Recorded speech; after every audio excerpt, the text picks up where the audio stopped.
Maka setelah dia mengangkat tangan, dia meletakkan tangan kanannya di atas tangan kirinya. Dan hadits-hadits yang menyatakan tentang meletakkan tangan di atas tangan kiri, ini adalah hadits yang mutawatir. Hadits yang mutawatir dan terlalu banyak jalan-jalannya. Terlalu banyak jalan-jalannya. Dan cukuplah hadits-hadits ini bantahan bagi beberapa orang muta'assibin dari kalangan pengikut madhab Hanafi. Orang-orang Hanafi itu tidak pernah sama sekali meletakkan tangan di atas tangan kirinya dalam sholat. Tangannya digantung, dibiarkan, terlepas, gitu. Sama dengan orang-orang Syiah. Orang-orang Syiah. Orang-orang Syiah mengambil hal ini dari orang-orang Hanafiyah. Maka jangan heran kalau ketemu dengan orang-orang Pakistan, atau orang-orang India, atau orang-orang Syiah, maka mereka keadaannya seperti itu. Kalau sholat, tidak ada yang pernah meletakkan tangan kanannya di atas tangan kirinya.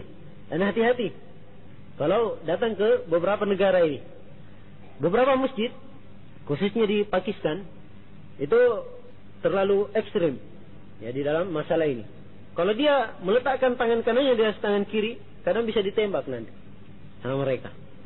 Sebab di sana bebas senjata. Karena terlalu fanatiknya mereka tentang madhab ini. Dan ini tentunya adalah perkara yang salah, dan kita sayangkan kaum muslimin tidak menjadikan Rasulullah SAW sebagai suri tauladan. Ya, padahal di dalam hadits-hadits beliau mencontohkan bahwasanya tangan ini diletakkan di atas tangan kiri. Nah, kemudian setelah kita mengetahui bahwa tangan diletakkan di atas tangan kiri, sekarang perlu kita ketahui diletakkan di mana? Apakah di dada, atau di perut, atau di pusar? Ini 3 riwayat. Semuanya 3 riwayat.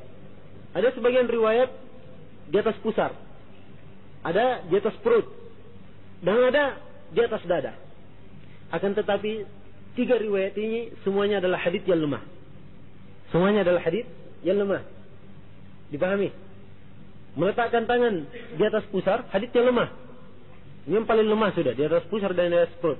Adapun yang di atas dada, yang kita lihat kebanyakan dari ikhwan mempraktekkan di atas dada tangannya, ini juga dari hadits yang lemah. Dari hadits yang lemah. Hadits yang paling kuat dalam masalah meletakkan tangan di atas dada itu cuma mursal Tawus. Cuma mursal Tawus. Ada hadits yang marfu dari Wail bin Hujur, akan tetapi rawinya di situ yang bernama Muammal bin Ismail, dia telah syad di dalam meriwayatkan hadits ini secara marfu.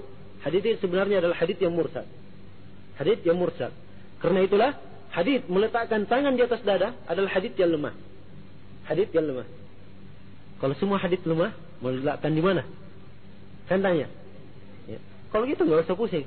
Mau diletakkan di dada, mau diletakkan di perut, mau diletakkan di pusar, silahkan. Kan nggak ada batasan, ya tak? Yang jelas ukurannya dia meletakkan tangan kanan di atas tangan kiri.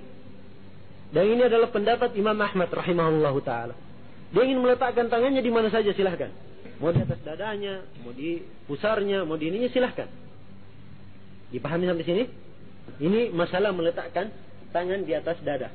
Dan kita melihat kadang ada beberapa orang ya dari kalangan tulabul ilm, penuntut ilmu, ya agak berlebihan dalam masalah ini. Sehingga kadang-kadang berurusan dengan orang-orang awam di dalam masalah meletakkan tangan di atas dada. Padahal dalam masalah agama kita perkara itu adalah perkara yang luas. Boleh diletakkan di atas dada, boleh di sini dan seterusnya. Dipahami? Dan saya ingatkan kembali bahwa meletakkan tangan kanan di atas tangan kiri, ini hukumnya adalah apa? Rukun, wajib atau sunnah? Hukumnya adalah wajib. Karena ada satu riwayat yang dihasankan oleh Syekh Al-Albani rahimahullahu taala, ya, dari hadits Ibnu Hibban. Situ dikatakan bahwasanya Nabi sallallahu alaihi wasallam bersabda, "Inna ma'syaral anbiya umirna bi ta'jili fitrina wa ta'khiri suhurina wa an nada'a aymanana ala syama'ilina fi shalah." Kata beliau, sesungguhnya kami para nabi diperintahkan untuk mempercepat buka dan mengakhirkan sahur dan meletakkan tangan-tangan kanan kami di atas tangan-tangan kiri kami. Ini kata diperintah. Ini menunjukkan wajibnya, Dan ini adalah pendapat Al-Hasan Al-Basri, Ibnu Zubair, Imam An-Nakhai, Ibnu Sirin, Sa'id Ibnu Jubair, dan juga dikuatkan oleh Imam Syaukani rahimahullahu taala. Ya. Jadi sudah mulai melangkah ya. Tak kali dia bertakbir, Allahu Akbar, dia meletakkan tangan kanannya di atas tangan kiri. Dan dia letakkan di mana saja, mau di dada, mau di perut, mau di pusar, silahkan. Terserah. Yang jelas ukurannya apa? Meletakkan tangan kanan di atas tangan kirinya. Di mana meletakkan tangan itu? Maksudnya ketika meletakkan tangan kanan di atas tangan kiri, di mana diletakkannya? Sebagian lihat ada yang meletakkan di jari-jarinya begini. Sebagian ada yang di lengannya, begini dia sholat, kayak orang kedinginan. Dan sebagian ada yang meletakkan di sini dekat di sikunya dan seterusnya. Apakah ada tuntunan dalam syariah yang menjelaskan letak tangan ini? Jawabannya, bahwasanya di dalam meletakkan tangan ada beberapa cara atau ada beberapa tempat yang ditunjukkan oleh Rasulullah sallallahu alaihi wasallam.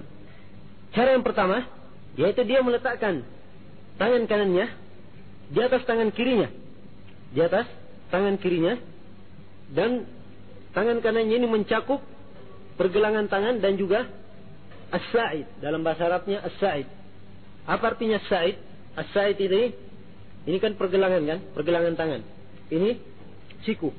Antara pergelangan tangan dan siku, ya, dari pergelangan tangan ke pertengahan antara pergelangan tangan dengan siku, itulah as-sa'id namanya. Dipahami sampai sini? Saya ulangi ya. Jadi as-sa'id adalah tempat yang terletak antara pergelangan tangan dan siku. Artinya di mana? Di tengah. Ya, dari tengah ini, dari tengah ke pergelangan tangan, itulah as-sa'id semuanya. Itulah yang dinamakan as-sa'id. Dipahami? Nah, jadi dia meletakkan tangannya, ya, ini kan di atas telapak tangan sudah. Kemudian mencakup pergelangan dan meletakkan di sini, dan sudah mencakup tiga perkara ini. Kalau dia meletakkannya begini, dipahami? Jadi tangan kanan ini diletakkan di atas telapak tangannya yang kiri, mencakup apa? Pergelangan tangan dan antara pergelangan tangan ke pertengahan, antara siku dan pergelangan tangan. Dipahami sampai sini?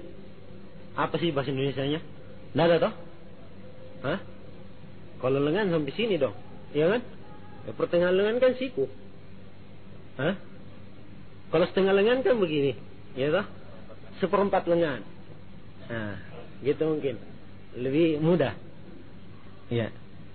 Jadi itu ukuran tadi secara bahasanya. Jadi as-sa'id dari pergelangan tangan sampai ke seperempat lengan. Begitu aja. Mungkin lebih mudah untuk dipahami. Nah, ini cara yang pertama. Jadi dia meletakkan, cukup dengan meletakkan. Cara yang kedua, dia menggenggam tangan kanannya, menggenggam tangan kirinya. Jadi menggenggam begini. Ini kan tangan, ya, kiri, digenggam oleh tangan kanannya, begini. Jadi ini menggenggam namanya. Kalau begini itu bukan, atau begini, ya ini salah. Tapi menggenggam itu begini. Adapun sebagian madhab menggabung antara dua cara ini, dikompromikan dua cara ini. Katanya begini aja, kita gabung antara meletakkan dan menggenggam. Jadi 3 jari terletak dan 2 jari menggenggam. 2 jari menggenggam. Atau 1 jari terletak, 1 menggenggam. Dan ini adalah suatu hal yang salah dan bisa merupakan bid'ah. Bisa merupakan bid'ah. Bahkan di sini Syekh Al-Albani, ya, rahimahullah taala, menghukumi hal tersebut sebagai perkara yang